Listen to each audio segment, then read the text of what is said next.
Hai Far, boleh ceritain momen pertobatan kamu? Dimulai dengan background story dan bagaimana pertobatan kamu terjadi. Oke, halo, perkenalkan namaku Farah. Aku dari kecil udah Kristen, lahir dan tumbuh besar keluarga Kristen. Dan dari kecil aku sudah ikut sekolah minggu, bahkan aku terlibat pelayanan. Namun perjumpaanku dengan Kristus baru benar-benar dimulai ketika aku SMA. Ketika itu aku mengalami permasalahan keluarga yang cukup berat. Kalau ditanya ceritanya apa, panjang ya. Aku sendiri bahkan susah untuk mengungkapkan dengan kata-kata. To cut the story short, I lost my dad pada waktu aku tamat SD, dan setelah itu kehidupan masih berjalan seperti biasa. Tapi tiba-tiba semuanya berubah ketika my mom remarried again di tahun 2013.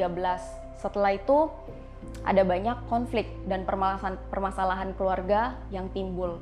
Kalau aku flashback kembali ke saat itu, rasanya dunia runtuh ya buat aku. Perasaannya campur aduk. Aku marah, aku kecewa, aku bingung, dan aku putus asa. Pada saat itu jujur, aku marah banget sama Tuhan.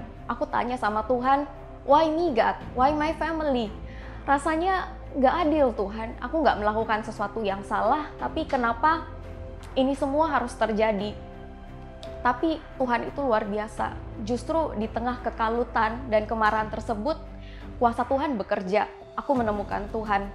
Di saat aku sudah mulai putus asa dan hilang harapan, di saat itulah ternyata Tuhan baru saja mulai dengan kehidupanku. Apa sih arti God's grace dalam kehidupan kamu?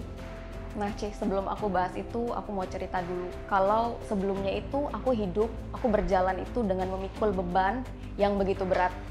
Rasanya tuh aku selalu nanya sama Tuhan, kapan semuanya selesai? Kapan keluargaku balik lagi? Kapan aku bisa bahagia? Dan rasanya itu kalau aku belum melihat apa yang aku doakan itu tergenapi, rasanya tuh aku nggak bisa punya peace. Dan jujur memang rasanya sangat frustasi ketika aku berdoa bertahun-tahun tapi aku nggak melihat hasil apa-apa. And then one day, out of nowhere, tiba-tiba adik aku yang menjadi salah satu dari pergumulanku, dia mau bertobat dan dibaptis. Di situ Tuhan benar-benar nunjukin ke aku bahwa He is in control, not me. Itu benar-benar kemurahan Tuhan, kebaikan Tuhan. Aku ngerti bukan karena usahaku, bukan karena doaku, bukan karena kebaikanku, tapi murni memang karena Tuhan adalah Allah yang setia, yang pada waktunya Dia menggenapi semuanya tepat pada waktunya. Arti God's grace dalam kehidupan aku adalah benar-benar ketika aku mengerti, aku nangkep bahwa kayak Tuhan Yesus sudah mati buat aku dan Dia sudah bangkit buat aku. Bahkan Dia adalah Allah yang hidup, Dia Allah Immanuel, Dia nggak jauh tapi Dia hidup di dalam aku. Therefore, I'm no longer the sacrifice and I'm not the victim of this life. Nah, bagaimana kehidupan kamu pada saat ini?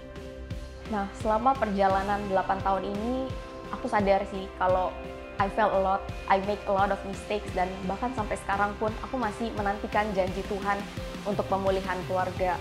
I face many difficulties, tapi aku menyaksikan perbuatan Tuhan yang begitu luar biasa. Sampai saat ini tidak sedetik pun Tuhan itu tidak baik, dan sampai saat ini tidak sedetik pun Tuhan itu tinggalin aku.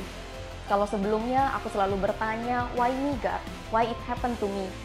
But now I know that life happens for me, not just to me, because He turns evils for my goods.